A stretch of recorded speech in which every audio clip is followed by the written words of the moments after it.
Well, hello, everyone. I'm Deborah Knapp with Ken's Five, and I am so excited to be kicking off the 3-day San Antonio Book Festival with a San Antonio born and bred author, Karen Tumulty, with her debut book, The Triumph of Nancy Reagan. It's so wonderful, Karen. What a great read. Congratulations. Oh, thank you so much. And I'm so delighted to be here. I would only be more delighted if I could actually be there and, have lunch afterward at La Fonda or Mi Tierra. That would be fabulous. Karen and I have known each other since UT Austin days when we were both cub reporters on the Daily Texan. And Karen is now a political columnist for the Washington Post. And before joining the Post, Karen wrote for Time magazine. She's based in Washington, D.C., and this is her debut book. And it is just a fabulous read, Karen. It's a real, I couldn't put it down once I started reading it, and certainly the reviews reflect that too. A luminous biography, I'm just going to read a few, the definitive biography of the fiercely vigilant and politically astute First Lady who shaped one of the most consequential presidencies of the 20th century, a shoo-in for the silver screen. Just wonderful reviews, Karen. Well, thank you. It's been 4.5 years that I have been working on this book. Simon & Schuster came to me a few months after Nancy Reagan died in 2016 and said, we want a really big biography of her. And I really came to it with no preconceptions. I knew basically the two stereotypes, the two caricatures. One was that she was this kind of vapid socialite. The other, she was the scheming power behind the throne.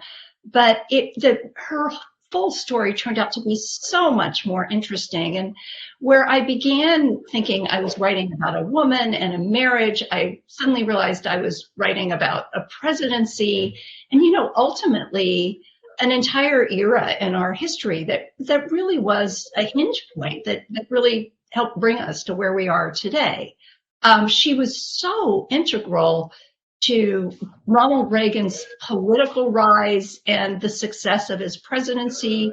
He truly, truly believed in his greatness, but she was also totally aware of his vulnerabilities, his frailties, and really assumed a role as protector and guardian and sometimes street fighter when he needed it. And he certainly did need that, Karen.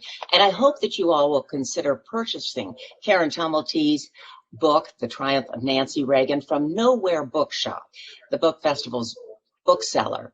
Independent booksellers have had a really tough time during this pandemic. So we hope you'll support them, and you can pre-order Karen's book and you can support the festival by purchasing books. Just click on the Buy the Book button on the festival site. And don't forget to put your questions in the Q&A box, and we'll put those questions to Karen. Now, Karen, you begin your book with Nancy Reagan, inviting George Shultz to George Shultz thought was going to be just a small dinner in the White House private quarters, but it turned out to be much more than that. Why did you start your book with this?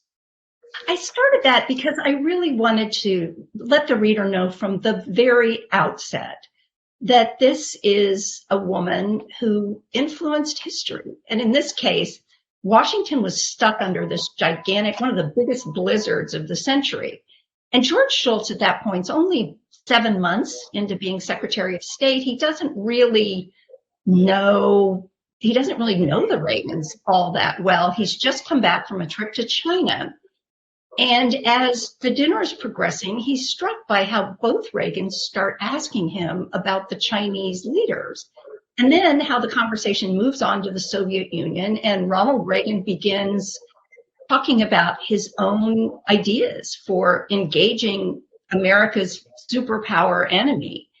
And it is at that moment that George Shultz, away from the harsh rhetoric that Ronald Reagan is known for, away from his hawkish hardline advisors who think there's no such thing ever as a possible working relationship with Moscow, begins to realize that this president has never met a big-time communist leader. He is dying to do it. He has faith in his own powers as a negotiator, but at the same time, he realizes that this dinner invitation from Nancy Reagan wasn't really social at all, that she wanted him to begin to see something about her husband that had the potential to change history.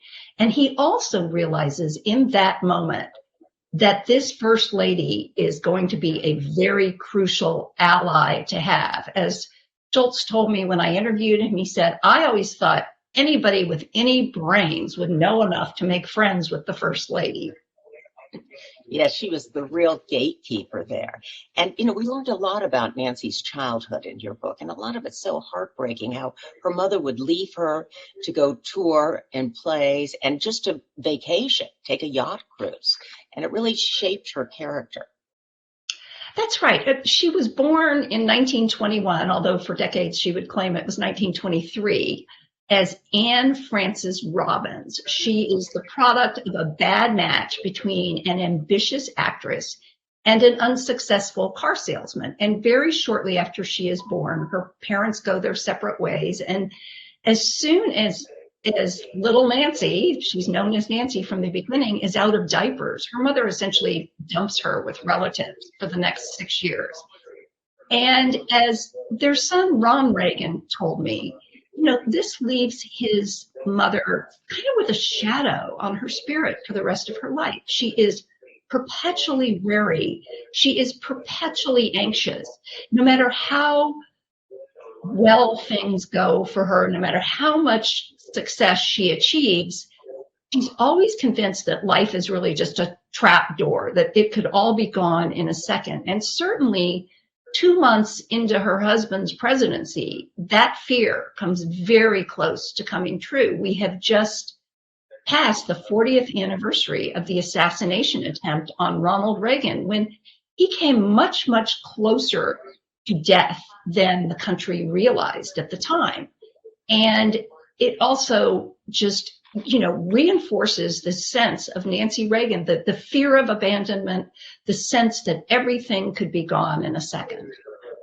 And that's really when she turned to astrology, right, to try and protect her husband. I was just astonished to read about Reagan leaving at 11:32 p.m., for meetings. It ended up dictating his meetings with world leaders. She just relied really heavily on that. It was really a desperate play for any sense of control. People in Hollywood back in the 40s and 50s kind of dabbled in astrology. Acting is kind of a superstitious profession.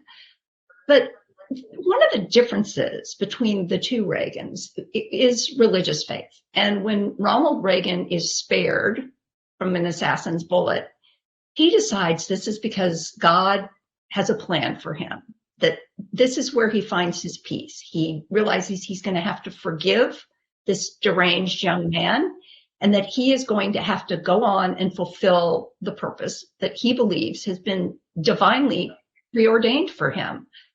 Nancy Reagan doesn't have that kind of religious faith. So she is looking for anything that can make her feel like she has some control over the uncontrollable. And one day, her friend Merv Griffin, the entertainer, who happens to share a July 6th birthday with her, tells her that there is this woman, this astrologer out in San Francisco that knew it was going to be a bad day. And she just kind of grabs onto it. Now, does this make sense? Absolutely not. I mean, what could be more detrimental to security than giving a woman she barely met out in San Francisco the power to determine the president's movements? So it doesn't make sense, but I think if you know her character, if you know the pressure she was under, it is explicable. Wow. Well, there's so much old Hollywood in this book, too, so much glamour. Her dates with Clark Gable, I mean, the movie stars that came through her house. Tell us a little bit about that. Sure. So her mother, Edith Davis, ultimately comes back, retrieves her little girl, and because she's getting married, she marries a neurosurgeon. Neurosurgery in the 1920s is very much in its infancy. But Edith Davis is a networker par excellence. And so she maintains all of these connections to people she knew from the theater who have become very, very famous names. One of them is Spencer Tracy, who is a regular fixture in the Davis apartment. And in fact, Spencer Tracy, unbeknown to his legions of adoring fans, is a violent alcoholic.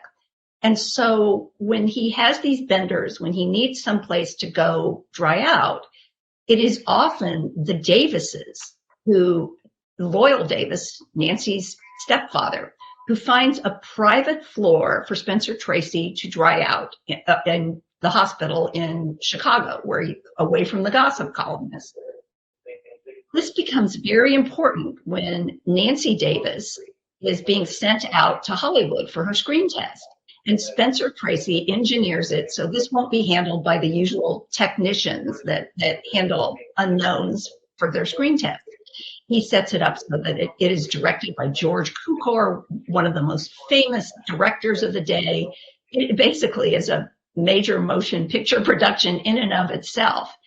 And so even though Cukor privately thought Nancy really didn't have much talent, she did well enough under him that she gets signed by the studio. And one little funny bit of trivia I found out that Nancy herself didn't know until late in her life was that MGM, the big powerhouse of studios at the time, its decision to offer a contract to Nancy Davis is one of the reasons it turns down, it takes a pass on a young actress who's acts under the name of Marilyn Monroe. Amazing. This is probably the worst business decision MGM ever made. Oh, and of course, that is how she met Ronald Reagan. You know, one thing I found so surprising was how involved she was early on. I mean, once Reagan became governor, she was calling daily to his chief of staff, and that was a practice she continued into the White House. I mean, and it served a really important role in the Reagan presidency. But I guess not everyone appreciated those daily calls. Oh, not at all. And you also see beginning in Sacramento. I mean, she's moving out of the movie world where studio publicists could write whatever storyline they wanted and people would lap it up, and into politics, which has a very different kind of spotlight and one that really accentuates every flaw.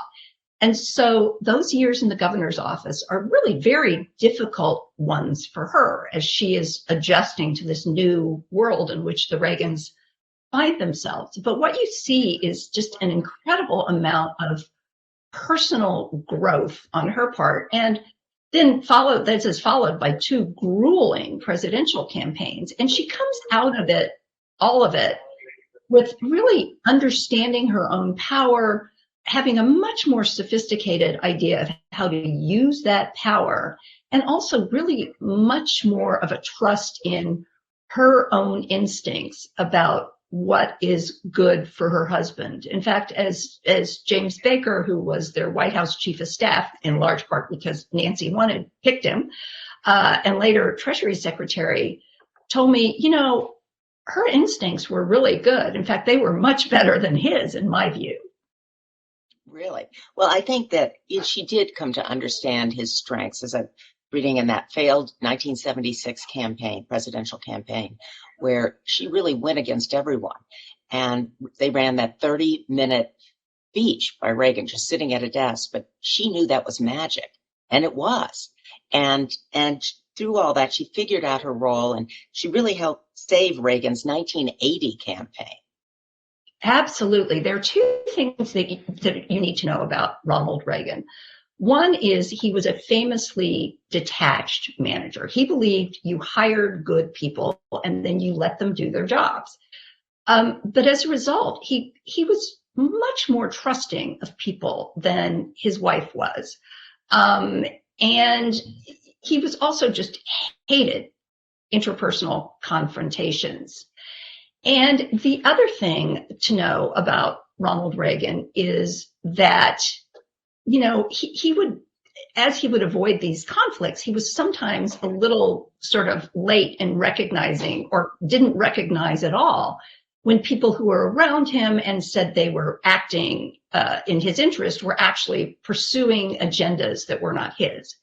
Nancy Reagan was the opposite. She thought trust was to be earned, not given.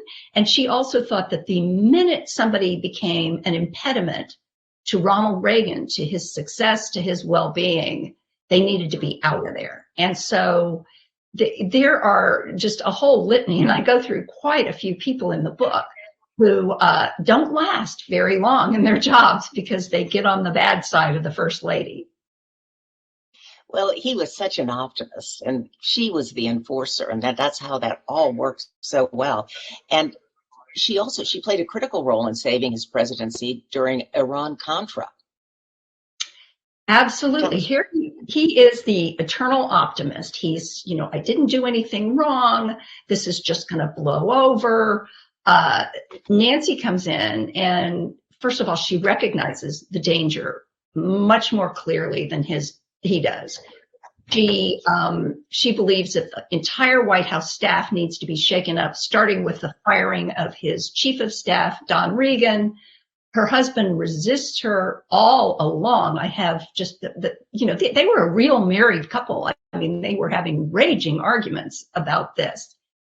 But beyond that, she recognizes that her husband, her stubborn husband, to survive this, is going to have to admit to the country and to admit to himself that he traded arms to Iran in exchange for hostages, that despite having promised he never would, that he has essentially paid ransom for hostages. And her efforts to sort of bring him around on that go on for months, but ultimately she does it. And she also, because she doesn't trust all these people in the West Wing who she believes have betrayed her husband, she even brings in her own speechwriter to write the nationally televised address that I think, looking back, you can realize actually saved the Reagan presidency. Amazing the role she played there. The Reagans were such a great love story. She would gaze adoringly at him, and people were critical of it at the time, but certainly everything you've read, and certainly reading your book, you see how very true this was. And the love letters they wrote to each other. He was just such a beautiful writer. I was just amazed at the wonderful things he said. They were so much in love, but it excluded their children. Yeah, that is sort of the collateral damage of their great love story. They were so closely bound together that there really wasn't any room for anyone else, including 4 children, the 2 that he had with Jane Wyman, who, by the way, her deciding to walk out of that marriage just devastates Reagan. So there are the 2 stepchildren from the first marriage, and then the 2 children that the Reagans have together. And really, each one of them is sort of their own kind of sad story. I mean, Nancy, by the way, Nancy Reagan herself says, all I ever wanted was to be a good wife and mother, and I guess I did better at the first one than I did the second. Yes, I mean, the way she would rail at her children. Well, she was left really to raise them herself while her husband was out trying to earn money early in their marriage, and then, running for political office. And then she had that fraught relationship with Michael, where at the end of her life, I mean, she was really afraid of it. That's right. That is one of the things I found out in my reporting, that, at the end, when Reagan is descending into Alzheimer's, and her anxiety level is through the roof, not only because of the physical and emotional toll of taking care of an Alzheimer's patient, but also she has had breast cancer, and she realizes that there's a very good chance that her husband, who is still physically strong, might outlive her. And she's very worried that there has to be the resources to take care of him and protect his dignity. And so this creates a lot of tension with the children because she essentially kind of cuts off the money. The other thing that's very important to know about this period, as tragic as it was, as she's watching her beloved husband go down this path where she cannot follow, is that she takes it on herself to protect the legacy, to protect it not only from, people on the left who had always wanted to diminish Ronald Reagan as this washed up actor who was just reading lines that other people gave him, but also from people on the right who wanted to sort of put him up on a pedestal and use him to further their own agendas. And you see her do some very shrewd things in that. One thing she does, and you're right, his writing is beautiful.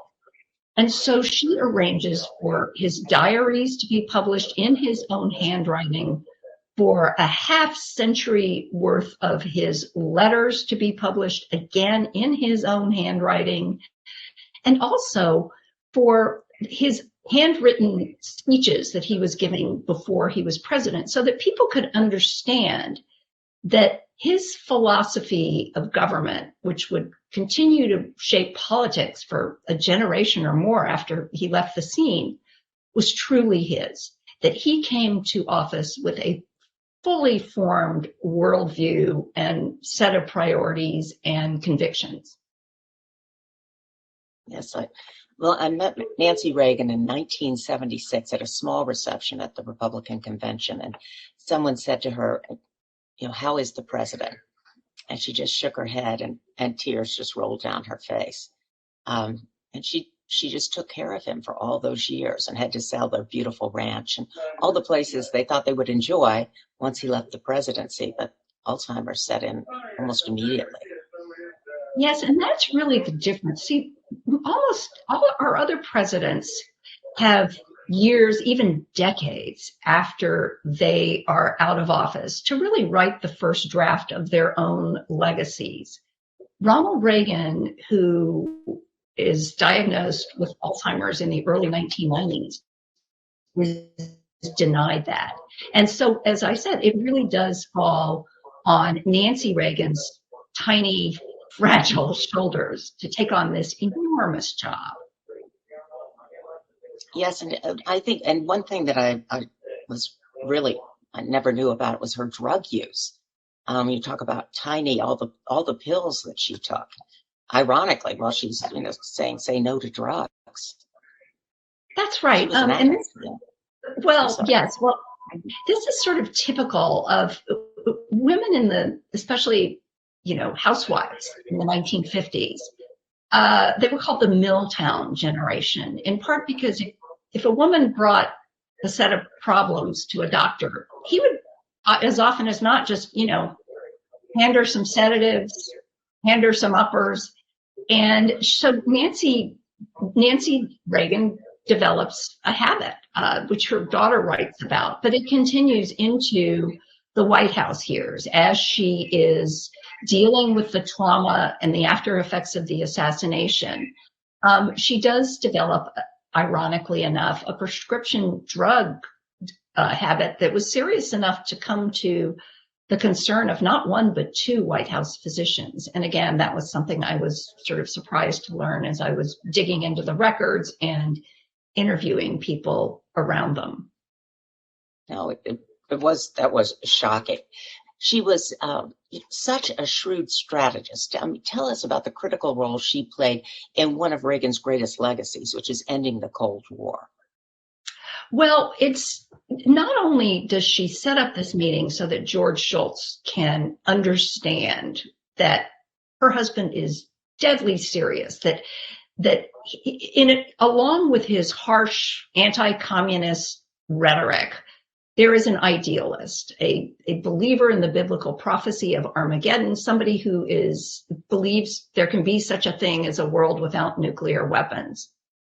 So one thing she does is she starts working, again, like I said, this is a true married couple. So she starts working on him to tone down his rhetoric. She hates it when he calls the Soviet Union an evil empire.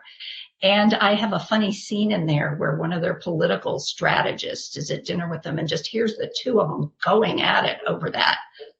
But beyond that, the Soviet, in the first couple of years of the Reagan administration, Moscow has one leader after another. Essentially, three elderly men die, one after the other. And then finally, just as negotiations are going to begin on weapons, the Politburo makes a generational U-turn and picks a 50-something-year-old up-and-comer named Mikhail Gorbachev.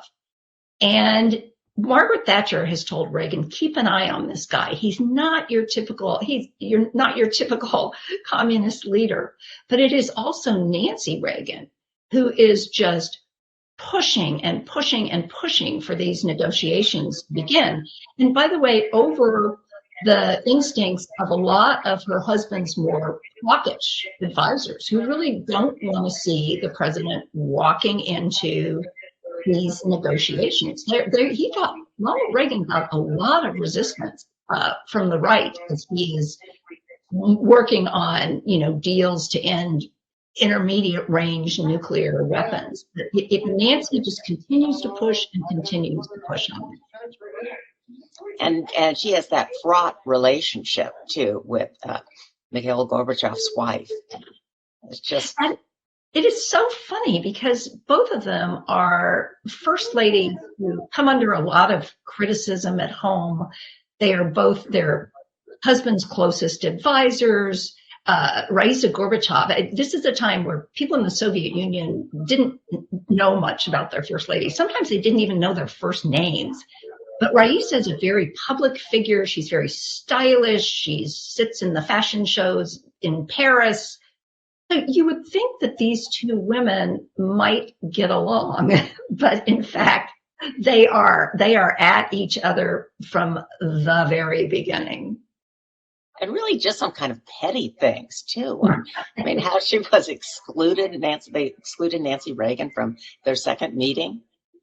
That's right. I mean, as somebody told me, you didn't push Nancy, you didn't roll Nancy Reagan, and Raisa kept rolling her again and again. The other funny sort of relationship in the book is the very tense and fraught relationship between Nancy Reagan and Barbara Bush. The two of them could not stand each other. And again, neither of them was somebody who could be pushed around. Two very strong women there, absolutely.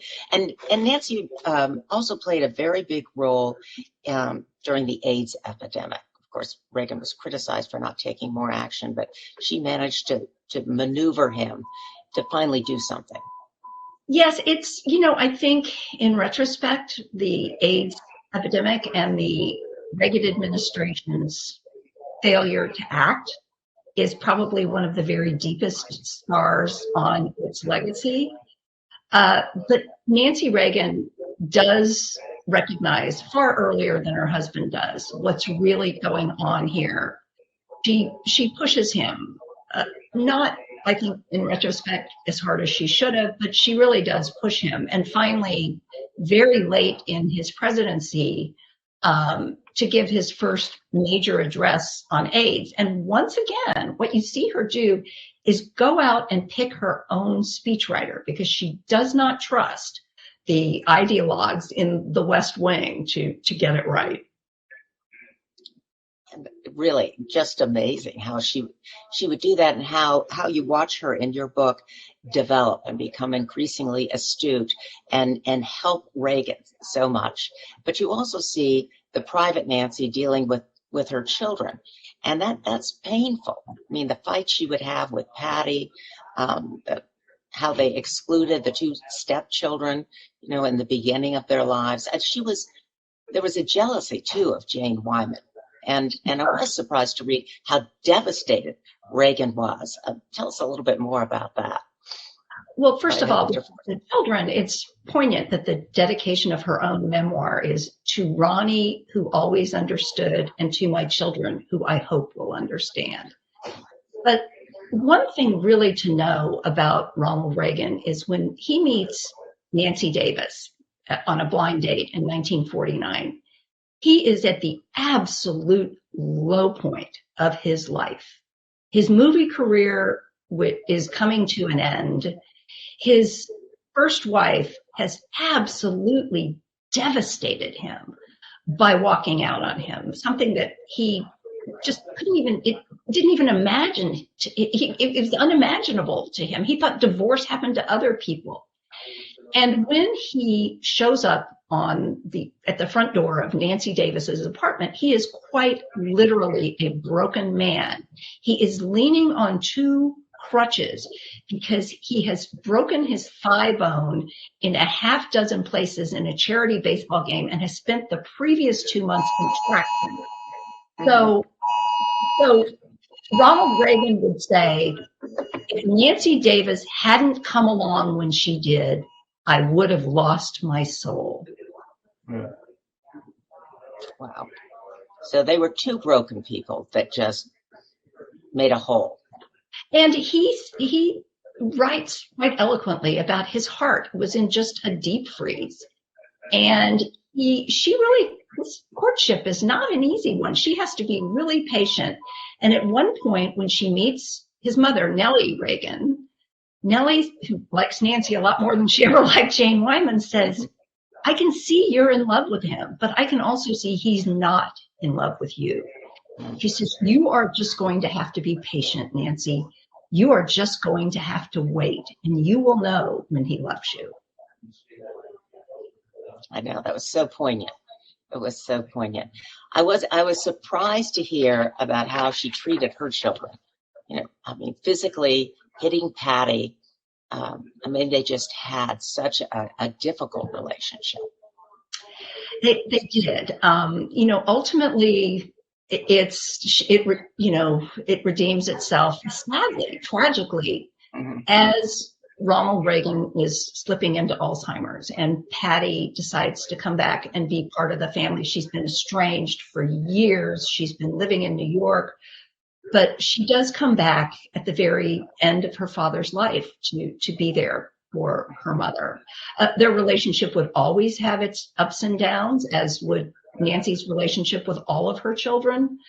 But, ultimately, it is a redemptive story, I think. Well, it was wonderful how open she was with you, and how open Ron, their son, was, talking about how his father was guileless and would trust everyone.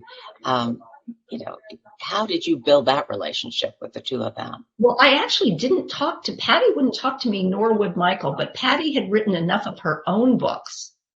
Ron was just extraordinarily helpful, including doing things like, at one point I was trying to get into Anne Frances Robin, later, Nancy Reagan's kindergarten records in Washington. And Ron Reagan went to the school and said, give her what she needs. I was also helped by Dennis Ravel, who was the Reagan's son-in-law. He was married to their late daughter, Maureen. And interesting, one of my favorite characters was Nancy Reagan's stepbrother, Richard, who is still alive. He's 94 years old, and he just had all these wonderful, hilarious memories. I mean, one thing you can see is that no matter how old you get, the sibling rivalry never goes away. And have you heard from people who've read the book, who you've interviewed? I am so gratified by the reaction I am getting from the people who knew her the best, and who've read the book, and who really do believe this is a story that gets to her essential truth. That, it's the glorious moments, it is the triumphant moments, but it is also the painful ones, because, ultimately this is a complicated story, and you've just got to sort of get all the layers to really get to the truth.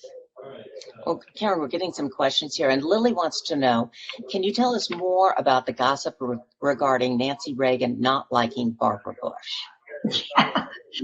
I asked so many people what was going on there with these two women. And I think the first place you look is at the fact that their two husbands fought a very, very brutal primary campaign in the 1980 presidential election.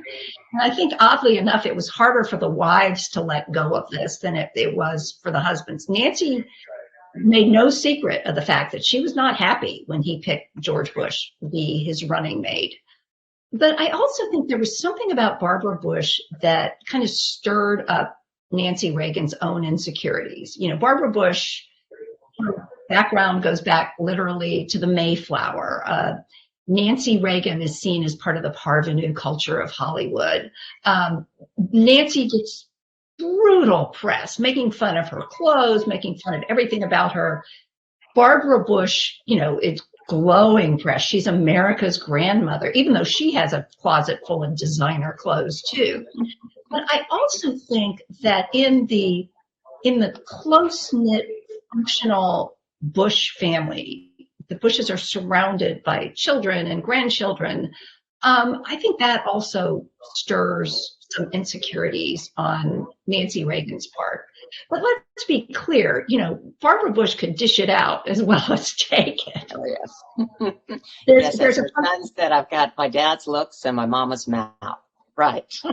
There's one point where she comes back on Air Force Two and does a brutal imitation of Nancy Reagan for the press who are sitting in the back of the plane. And the reporters, of course, think this is absolutely hilarious. But Lou Cannon, a reporter from the Washington Post, says to Barbara Bush, he said, look, the First Lady has a lot of spies out there. This is going to get back to her. To which Barbara Bush says, I know. Oh. Oh, that is good. Well, Clay is asking that you mentioned Nancy Reagan was characterized during the 80s as a power-hungry woman. Is it fair, or to what degree does misogyny play in this characterization? Well, as I point out in the book, when the word powerful is used about a first lady, and it is very rarely intended as a compliment. So especially around Iran-Contra, where Nancy engineers the firing of the autocratic, sexist chief of staff, Ronald Reagan, all of a sudden, all these people and conservative columnists who loved her when they thought she was this traditional pre-feminist mid-century first lady are suddenly uncomfortable when they see a woman who knows her power and uses it. It's funny though, because at that very moment, you all of a sudden see her getting compliments and praise from the feminist female journalists who've been sort of dismissing her as nothing but a clothes hanger for designer clothes. Mary wants to know, does Nancy Reagan ever directly address her addiction? Did she ever? No. I think she was in very deep denial, as I think probably a lot of women of her generation were, because these drugs are prescribed by a doctor. These aren't drugs, they're medicine. And, I think that it really took us decades to understand, and certainly we're seeing in the opioid epidemic, kind of the damage that can be done by over prescribing these sorts of medications. For her, they were a crutch, they were a coping mechanism, they were a way of dealing with her anxious nature. But there is one White House physician who tries to get her off of them, and she has such a violent physical reaction that he has to put her back on them. How did she choose Just Say No? Just Say No is a slogan that sort of had a double edge to it. It was so simple. It was so memorable. The story is that it was almost an accident. I'm not sure I totally believe this story, but that a school child asked her one day, what would you do if one of your friends offers you drugs? And she says, well, you just say no. I think there was maybe a little more Madison Avenue in there as well. But as a result, it was very easy to dismiss as kind of too simplistic for a very complicated problem. Critics would say, oh, this is just family-friendly cover for a Reagan administration drug policy that treats drugs as a criminal and not a health issue, and incarcerates many, many, many people, including a lot of men of color. One thing I did find in looking at, there's something called the Monitoring the Future Project, which looks at young people's attitudes towards drugs, and starting in 1975. And they really do see in the 1980s, as Just Say No is taking hold. Her target audience, by the way, is very young children. These are kids in elementary school, that really attitudes toward whether drug use is okay, of a friend who uses drugs, they really show a dramatic shift. It's in the data. And then what you see is in the 90s, the attitudes once again start sort of shifting back to, oh, there's nothing wrong with marijuana. Well, and that whole campaign really humanized her to the American public. I mean, she was really passionate about that. But she did. I mean, she made hundreds and hundreds and hundreds of personal appearances. She went on television. She was on, for instance, she played herself on the show Different Strokes, which was like the highest rated TV program among elementary age kids.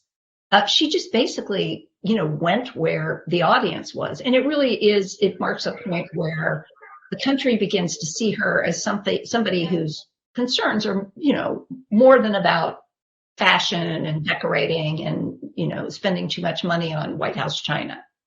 Right. And you also write about her designer gowns, and she was supposed to return those and then didn't. I mean, worrying about money was something that was constant in her life. I mean, how their marriage started out and then how it ended.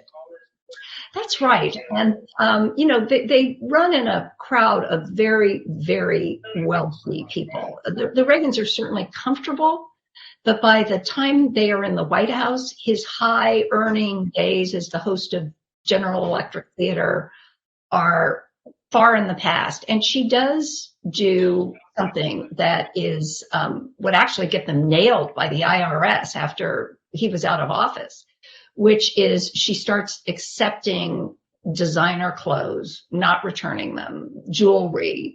And